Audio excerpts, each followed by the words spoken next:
Então, eu vou ler aqui um trechinho. Eu sempre gosto de fazer as minhas palestras com base nas Escrituras, com base naquilo que Jesus nos deixou de ensinamento nos Evangelhos. Então, eu vou ler aqui um pequeno trecho do Evangelho de Mateus, que vai ilustrar bem as reflexões que quero fazer. Então, eu vou ler aqui Mateus, capítulo 5, versículos de 43 a 48, para quem quiser consultar depois. Então, vamos lá. Jesus falando. Ouvistes o que foi dito. Amarás ao teu próximo e odiarás ao teu inimigo. Eu, porém, vos digo, amai a vossos inimigos. Bendizei aos que vos maldizem. Fazei bem aos que vos odeiam. E orai pelo que vos maltratam e vos perseguem, para que sejais assim filhos do vosso Pai que estás nos céus. Porque ele faz que o sol se levante sobre maus e bons, e a chuva desça sobre justos e injustos. Pois, se amardes somente aquele que vos amam, que galardão tereis? Não fazem os publicanos também o mesmo? E se saudardes unicamente aos vossos irmãos, que fazeis demais? Não fazem os publicanos também assim? Sede-vos perfeitos, como perfeito é o vosso Pai que estás nos céus. Só isso, né, que Jesus nos pede. Ser perfeitos como perfeito é o vosso Pai. Bem, Jesus, nesse trecho que eu acabei de ler, nos fala, então, de amor. Que nós devemos amar, e ele fala isso de maneira genérica. Ou seja, amar aos nossos inimigos. Amar aqueles que nos querem mal, que nos fazem mal. Inclusive, Jesus nos diz para que nós perdoemos aqueles que nos ofendem, de alguma forma, por palavras ou por atos. Porque perdoar é uma forma de amar. Então, Jesus nos pede que nós façamos isso. E Jesus termina dizendo que nós precisamos ser perfeitos, porque o nosso Pai é perfeito. Vamos refletir um pouquinho mais profundo sobre cada um desses conselhos que Jesus nos dá. Bem, quando ele nos fala para nós amarmos aquele próximo que nos quer mal, que nos faz mal, que nos prejudica de alguma forma, a gente tem uma extrema dificuldade de fazer isso. E por quê? Bem, primeiro motivo é que nós somos imperfeitos, né? Nós estamos aqui justamente para nos melhorarmos. Agora, tem um problema também de entendimento do que Jesus nos pede ou nos ensina. Porque a gente confunde amar com gostar. Jesus pediu que nós amássemos ao nosso próximo, ao nosso inimigo, inclusive, e não que gostássemos. O gostar é condicional. É o amor menor dos gregos. Ou seja, a condição é, eu só gosto daquele que gosta de mim. Jesus pediu que nós amássemos. O amor que Jesus pediu para que nós trabalhássemos é o amor maior dos gregos, o amor incondicional. Eu amo, independente se o meu irmão me ama ou não, se ele gosta de mim ou não, se ele me faz mal ou não. Os gregos tinham os amores menores, que é o nosso gostar. O ludus, por exemplo. O que é o ludus? É o amor de gostar junto, de gostar de estar junto, de ir no cinema, de dançar, de conversar. Mas esse amor é um amor condicional. Porque eu só dou o meu ludus para o outro se o outro der o ludus para mim e eu gostar do ludus que ele está me dando. Se a pessoa for uma pessoa de conversa gostosa, for uma boa companhia para um cinema, para uma balada, aí eu dou meu ludus para ele. Eros também é um amor menor. A pessoa tem que me dar um bom eros para eu dar o meu eros para ela, o amor do sexo. É um amor menor, é condicional. Como é também o amor do pragma, outro amor menor. O amor do respeito, da importância. Eu só respeito a quem me respeita.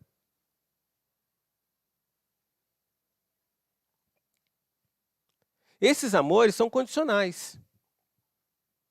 Jesus pediu para que nós amássemos, esse é incondicional. É o amor de pai, de mãe, o storge dos gregos. A mãe ama o filho independente do que ele pensa, do que ele sente, do que ele fala, do que ele faz. A mãe, normalmente, ama o filho sem condições. Ela simplesmente ama o filho. Esse é o amor incondicional. Como é o ágape? O amor para com Deus, de Deus, amor incondicional. Como é o filia? O amor fraterno, amor de irmão. Eu amo meu irmão, independente se ele me ama ou não. Eu simplesmente amo. Quando a gente entende esse conceito de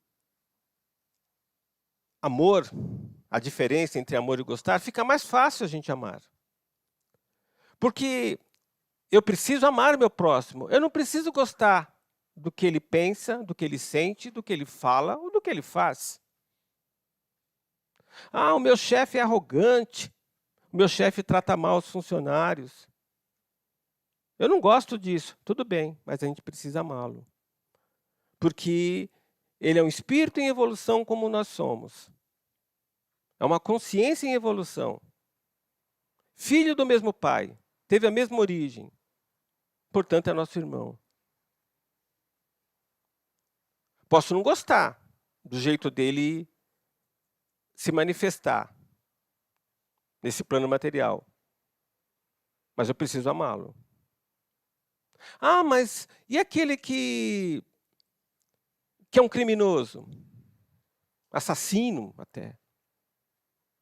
Preciso amá-lo. Eu não preciso gostar, de novo, do que ele faz, ou fez, do que ele pensa, ou sente, do que ele fala, mas eu preciso amá-lo. Eu preciso tirá-lo do convívio social? Sim. Para proteger a sociedade dele, ele é um assassino, e proteger ele dele mesmo. Então eu preciso restringir a liberdade dele. Preciso fazer isso. Mas eu preciso fazer isso com todo o amor do mundo. Senão estarei sendo tão desumano quanto ele. Eu não preciso gostar do que ele faz, pensa, sente, mas eu preciso amá-lo. Eu preciso amá-lo. Mesmo porque Jesus nos trouxe também o mandamento maior do Pai, que é amar a Deus sobre todas as coisas, que resume os 4 primeiros mandamentos mosaicos, e amar ao próximo como a nós mesmos, que resume os outros 6 mandamentos mosaicos. São 10 mandamentos, né? Os 4 primeiros, ele resumiu, amar a Deus sobre todas as coisas. E os 6 últimos, amar ao próximo como a nós mesmos. Amar ao próximo, esse amor é um amor incondicional. É o amor filia, o amor de irmão.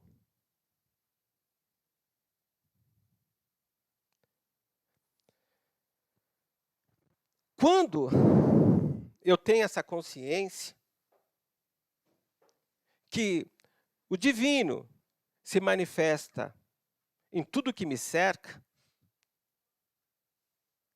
eu vejo que é necessário amar meu próximo. Porque se eu disser que amo ao Pai, ao Criador, mas tenho dificuldade em amar uma manifestação dele, amar alguém porque essa pessoa me fez mal ou me faz mal, eu estarei, de certa forma, sendo hipócrita. Como eu posso dizer que amo a Deus e não amo uma manifestação dele, que é o meu próximo? Então eu preciso amar o meu próximo. Eu preciso me amar, é lógico, eu preciso me amar primeiro. Porque eu só dou o que tenho. Então, se eu não me amo de maneira equilibrada, eu não consigo amar o próximo. Eu acabo, de repente, até sofrendo por causa disso, se eu não me amar de maneira equilibrada. Porque eu vivo, de repente, refém do meu próximo. Então, eu preciso me amar primeiro, só que de maneira equilibrada. Para não ser vaidoso demais, nem orgulhoso demais. E aí sim, eu vou amar o meu próximo. Amando o meu próximo, eu estarei amando o Pai. Porque todo o meu próximo é manifestação do Pai. Na verdade, todo o universo que nos cerca é manifestação do Pai. A natureza, os animais, as plantas, tudo é manifestação do Pai. Inclusive aquela pessoa que eu não gosto. Então, sim, eu preciso amar o meu próximo. E Jesus nos diz ainda mais, nos diz que nós precisamos perdoar os nossos inimigos, aqueles que nos ofendem por atos ou palavras. E esse conselho de Jesus tem tudo de bom. Porque quando a gente consegue fazer isso, a gente fica inabalável. Nada nos incomoda. Nada nos tira a paz de espírito. Nada nos tira do ponto de equilíbrio. Alguém me chama de desonesto. Como dizem, entra aqui, sai aqui. Estou nem aí. A pessoa me chamou de desonesto e eu continuei de boa, light. Estou dando um exemplo. Sou inabalável. Eu não entrei na frequência da pessoa. A pessoa me chamou de desonesto. Eu não me sintonizei. Não encaixou a ofensa. Então eu não envenenei meu corpo, a minha mente, meu coração. Então, estou de boa.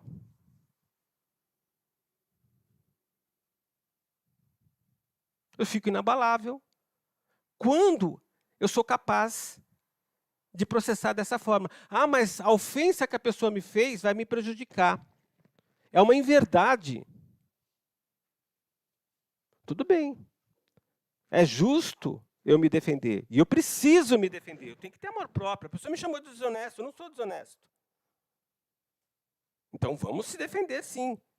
Se faz mal para a nossa imagem, vai nos prejudicar de alguma forma, porque ele falou isso em público, né? Porque se ele falasse no particular, eu podia, deixa para lá. Mas ele falou em público. Então eu preciso me defender. Mas se defender sem se exaltar, sem gritar, sem sentir raiva, sem sentir mágoa, com veemência. Porque você quer deixar claro a verdade. Mas sem rancor, com amor. Ser inabalável. Quando a gente consegue fazer isso, a gente é inabalável. Ninguém nos tira do prumo. Isso é perdoar. Perdoar é isso. A pessoa te fez mal, te machucou, te ofendeu. Você olha, você vê a ferida, mas ela não dói. Isso que é perdoar. Isso que é perdoar. Não é esquecer o mal que nos fizeram. É lembrar, eu estou vendo aqui. Eu lembro do que me foi feito. Mas eu não tenho raiva, mágoa, rancor. E sim, a gente tem que se defender toda vez que nós nos sentimos prejudicados por uma ofensa, seja por atos ou por palavras. Mas fazer isso com amor. sem procurar vingança, sem procurar se exaltar, sair do ponto de equilíbrio. E a gente tem uma dificuldade de perdoar, porque, de novo, falta conceito. Da mesma forma que a gente confunde o gostar com o amar, a gente sempre começa uma relação por gostar, amor menor. A gente começa uma relação por causa do eros, por causa do ludus, por causa do pragma. Né? A gente gosta de conversar com a pessoa, a gente gosta do sexo, a gente admira a pessoa, respeita a pessoa. E aí, com a convivência, isso se transforma num amor maior. É assim que a coisa funciona, mas a gente confunde. A gente gosta, depois ama. O perdoar também a gente confunde com desculpar. Eu posso perdoar, mas não desculpar. Como assim? Um transgressor roubou meu celular. Poxa, minha vida está no celular. A gente tende a se exaltar, ficar com raiva, magoado. Normal. Mas a gente tem que perdoar. O perdão é para nós. Perdoar é isso, é dissolver a energia ruim, a mágoa, a raiva, o rancor, o ódio, o sentimento de vingança. A desculpa é para o outro. Então eu perdoo o ladrão, mas não o desculpo. Não tiro a culpa dele. Eu quero sim o meu celular de volta. Então, se a polícia o pegar, eu quero meu celular de volta e quero que ele tenha restrição de liberdade. Mas eu não tenho raiva nem mágoa, não. Eu não posso sentir isso. Isso que é perdoar. Quando alguém vem para mim e me pede desculpas, eu posso dar a desculpa ou não para ele. Ou alguém vem e me pede perdão, eu posso dar perdão ou não para ele. Aí, o certo é pedir desculpa para o outro e não perdão. Porque o perdão não é para mim, o perdão é para ele. Mas quando a gente pede desculpas e o outro nos fala, a gente pede perdão para o outro fala, você está perdoado. A gente fica bem por quê? Porque a gente se sente desculpado. A gente entende que o outro tirou a nossa culpa. E aí a gente fica aliviado. Ele tirou a minha culpa, ele me perdoou. Mas, na verdade, ele te desculpou. Será que ele se perdoou realmente? Então, a gente pede desculpas e não perdão. Esse é o certo. Mesmo que o outro, a gente peça perdão e o outro fala que nos perdoou, na verdade, ele está dizendo que nos desculpou. Tirou a nossa culpa. Se ele perdoou de verdade ou não, isso é com ele. Porque se ele nos desculpou por uma questão social, por uma questão, né, de boa política, mas continua com rancor, com a raiva, ele não nos perdoou. Isso vai macular, vai envenenar a mente, coração, corpos dele.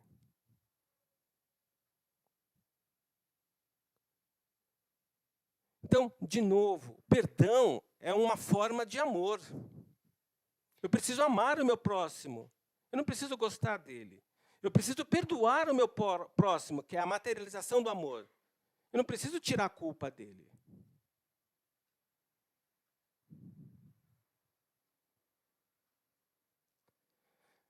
Bom, tem muita coisa para falar, mas o tempo é curto. Jesus nos fala ainda que nós precisamos, né, buscar a perfeição. Mas como assim?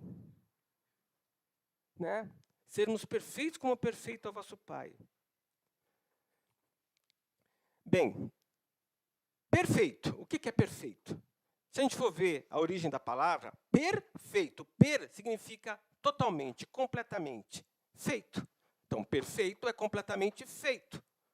É totalmente feito. Não dá mais para ser melhorado. Isso que é perfeito. Só que Jesus nos fala, perfeitos como vosso Pai. E ele fala ainda, olha que legal, Jesus fala vosso pai. Ele não fala teu pai ou meu pai. Na Bíblia, Jesus, nos evangelhos, Jesus fala várias vezes, usa o pronome meu, pronome vós, o pronome nós, nosso, né? Por que Jesus faz isso? Porque eu preciso entender o que é Deus. Ele não fala perfeito, ou seja, totalmente feito, não dá mais para melhorar, como, então uma partícula de comparação, a Deus. Então eu preciso entender o que é Deus. Então esse como depende de como eu vejo Deus, de como eu compreendo Deus. E Deus é algo particular de cada um de nós. Depende da nossa consciência do mundo, da nossa evolução como espíritos. Se perguntar para cada um de nós o que é Deus, nós vamos ter diferentes descrições, porque cada um de nós percebe Deus de uma forma diferente. E tudo bem. Alguns, né, espelham em Deus a natureza humana. Chega a dizer até que Deus tem a forma humana, que Deus perdoa. Deus não perdoa, gente. Mas Deus também não castiga. Por que ele não perdoa? Porque para Deus perdoar, ele precisava se ofender. Deus não se ofende. Mas quem é Deus? É um velhinho, com cajado, com barba, que fica olhando o que cada um de nós fez ou deixou de fazer? Ah, o Luiz acordou hoje e não fez a prece de agradecimento por mais um dia de vida. Então, eu vou dar um dia mal para ele. Para ver se, né, no próximo dia ele lembra de fazer a prece de agradecimento pelo dom da vida. Não é assim que Deus atua. Deus, a gente não sabe de forma plena o que é Deus. A gente sente Deus. A gente percebe Deus. Mas, com certeza, ele não tem as limitações humanas. Então, como eu posso me comparar a Deus? Como eu posso me elevar para ser perfeito como Deus é perfeito? Eu preciso conhecer Deus. E como eu conheço Deus? Pela forma como ele se manifesta, pelos seus atributos, propriedades. Como que o Deus se manifesta? Bem, se alguém perguntar para nós como Beethoven, ou quem foi Beethoven, o que é Beethoven, o que a gente vai procurar ler? A bibliografia, as obras dele, né, conhecer qual era o método dele de composição, ouvir as suas obras, para ter uma ideia do que é Beethoven. Ele não está aqui entre nós. Como posso conhecer Deus? Pelas suas manifestações. Como o divino se manifesta? Pela criação. Ele criou o universo há 13,8 bilhões de anos, mas continua criando até hoje. Galáxias, estrelas, planetas, luas, continuam sendo criadas até hoje. Ou seja, a vida continua sendo criada até hoje, é ato contínuo. Deus é vivo. Deus é espírito. Isso está em João 4. O Evangelho de João 4 diz, Deus é espírito. No livro dos Espíritos, lá fala, Deus é a causa primeira. Deus é a inteligência suprema. Então, se ele é espírito, ele é vivo, ele se manifesta. Uma das formas é através da criação. Outra, através de suas leis universais, que valem todo o tempo e espaço para toda a criação, são perfeitas, não cabe interpretação. Então, o divino atua dessas formas. E as propriedades do divino? Ele tem aquelas propriedades que são absolutas, que é do absoluto. Essas se esquece, nós somos seres relativos, a gente não tem como chegar no absoluto sendo relativo. Né? Eternidade, infiniteza, onividência, onipresença, onipotência, onisciência, transcendência, imanência, tudo, né? Propriedades, qualidades superlativas. Eu sou um ser relativo, eu não consigo isso. Mas tem as outras propriedades. Então, existem as propriedades invisíveis, essas que são absolutas, e tem as propriedades morais, que são visíveis. Santidade, verdade, sabedoria, justiça, bondade, beneficência. Essas eu posso buscar. E como que eu faço essa busca? Jesus nos deixou uma receita de bolo, um roteiro, que está no Sermão da Montanha ou Sermão do Monte. Ele deixou lá as 8 bem-aventuranças. Está lá o roteiro. A receita de bolo. E nós, mesmo que não saibamos quais são as 8, né, nós trabalhamos nas 8 ao mesmo tempo. Que faz parte da evolução. Mas eu só consigo dominar uma quando eu dominei a imediatamente anterior. Só que quando eu sei quais são as 8, e eu reflito, eu penso, me policio para conseguir conquistar cada uma das 8, eu evoluo mais rápido. Eu alcanço a iluminação mais rápida. Porque a iluminação dos orientais, ou a santificação dos ocidentais, é uma coisa que depende de nós. Não depende de um sacerdote, de um pastor, de um mestre. A iluminação é de dentro para fora. Não é alguém que nos ilumina, somos nós que nos iluminamos. Nos trabalhando. Existem pessoas que podem nos ajudar nesse processo de iluminação, de santificação, de purificação. Mas depende de nós. Então, nós que precisamos nos trabalhar para mais ser. Porque aquilo que é nunca deixa de ser. E é isso que cada um de nós faz. E as bem-aventuranças é um roteiro para isso. Primeira bem-aventurança, eu não vou citar as 8 aqui, nem descrever, porque cada uma delas dá uma palestra de horas. Mas a primeira, bem-aventurados os pobres de espírito, porque esses verão o reino dos céus. Eu posso fazer uma leitura rasa disso. Então eu tenho que valorizar o espiritual, eu não posso ter bens materiais, eu não posso, tenho que viver na penúria, né? Nada disso. Isso é leitura rasa, superficial.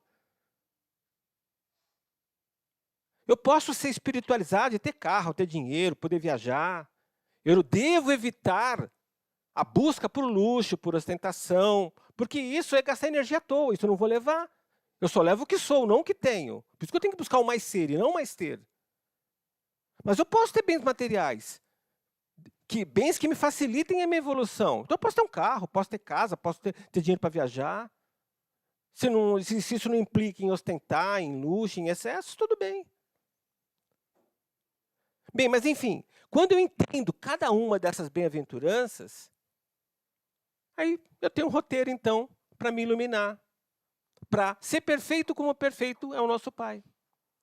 Nosso Pai, porque é a visão comum que um de nós temos. Quando Jesus fala, meu Pai, é a visão que ele tinha do divino, que é muito maior que a nossa. Só que aí Jesus fala, vosso Pai.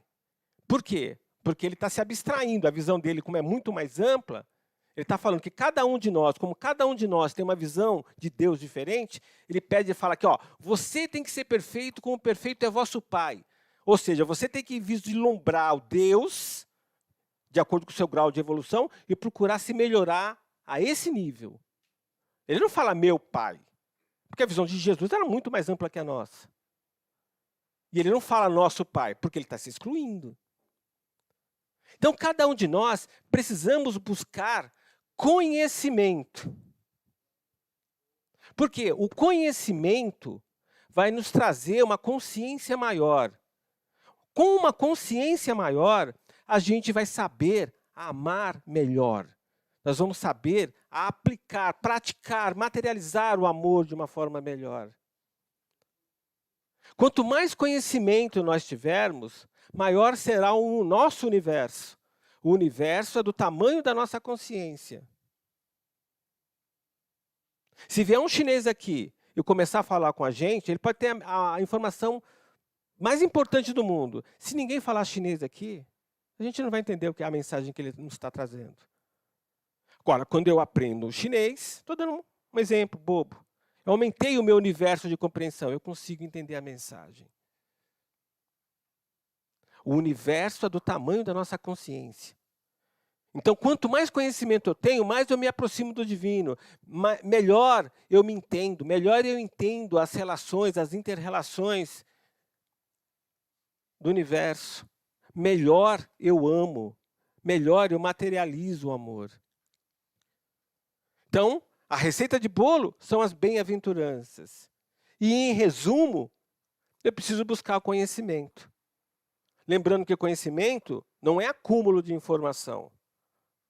Conhecimento é informação processada, refletida, pensada. Então, com o conhecimento, eu consigo amar melhor, eu consigo aplicar o amor de uma forma melhor, eu consigo chegar mais próximo do Deus que eu consigo conceber. Que possamos nós, então, lembrarmos desse importante ensinamento de Jesus. Que nós precisamos amar o nosso próximo, independente se nós gostamos ou não dele. Jesus pediu que nós amássemos, e não que nós gostássemos do nosso próximo. Nós precisamos perdoar o nosso próximo, mesmo que ele tenha nos ofendido. Eu não preciso desculpar. E a gente precisa fazer isso até em família. Quantos de nós não tem desavenças com parentes, com pais, com filhos, com irmãos, com companheiros? Nós precisamos praticar o perdão.